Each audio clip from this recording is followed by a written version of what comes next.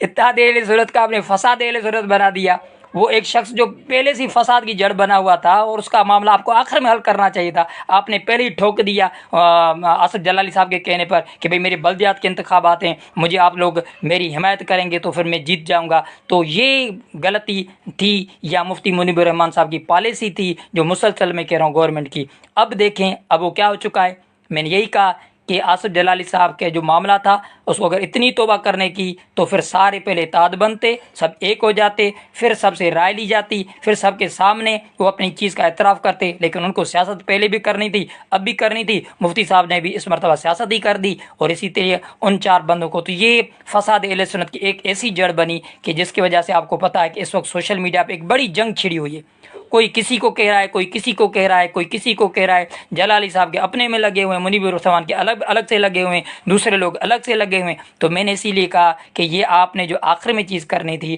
آپ نے اتحاد اہل سنت کو فساد اہل سنت بنا دیا۔ وہ جو امید تھی وہ میری نظر میں ٹوٹ چکی۔ پھر اس سے لبیک کی مشن کو بھی بڑا دھچکا لگا، تو پھر میں اسی لیے کہا کہ جو لبیک کے قائدین ہیں، جو شورا ہے، وہ اس وقت پی ٹی آئی کی طرف ایک ہو چکے ہیں، اس کی طرف موقف رکھ کے بیٹھے ہوئے ہیں، اور اس وجہ سے کہ انہوں نے کہا نہیں، اپنوں میں کوئی دم خم بھی نہیں، یہ وہی اپنی جنگوں میں لگے ہوئے ہیں، وہی ابھی 1.5 انچ کی مسجد کے چکر میں لگے ہوئے ہیں، اور پھر اس کا نقصان بھی ہوا۔ دیکھیں نا، میں نے کہا کہ اگر آپ بآواز بلند ایک ہو کے پھر جواب دیتے، اس وقت آپ کو پتہ ہے کہ درود و سلام پہ پابندیاں لگ رہی ہیں، مسجد نبی کے ختم نبوت کے بورڈ اتارے جا رہے ہیں، مسجدیں بند کی جا رہی ہیں، اور پھر کیا کہہ رہے ہیں کہ بھئی چلو لبیک کی آپ بند کرو، ہماری نہ بند کرو۔ یعنی لبیک کو آپ نے پہلے دن سے الگ کیا ہوا ہے، اور لبیک کو آپ اہل سنت سے نہیں سمجھ رہے، تو پھر لبیک کو قائدین بھی تو پیچھے بیٹھ کے دیکھ رہے ہیں، پھر وہ آپ کو کیا، اسی لیے انہوں نے کہا کہ ٹھیک ہے، پھر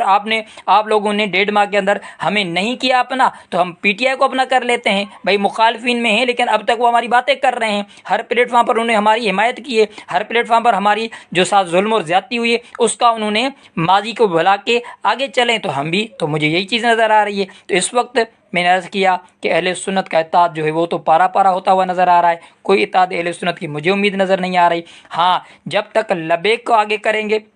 لبیک کے معاملے کو آگے کریں گے، اور پھر ایک پلیٹ فارم کریں گے، لیکن اس وقت معاملات بہت ختم ہو چکے ہیں۔ ہاں، اس کا حل میں یہ دینا چاہتا ہوں کہ اس وقت اگر اتحاد اہل سنت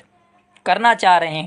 جس کو مفتی صاحب نے یہ جو بیچ کا معاملہ ہے ڈاکٹر آصف جلالی کا بیچ میں لے کے اور اس کا اتحاد اہل سنت کو فساد اہل سنت بنا دیا ہے، اس کی جگہ پر میری اب بھی خراب معاملات میں ایک تجویز ہے، کیونکہ میں صرف باتیں نہیں کرتا، تجویزیں بھی دیتا ہوں، اور تجویز یہ ہے میرے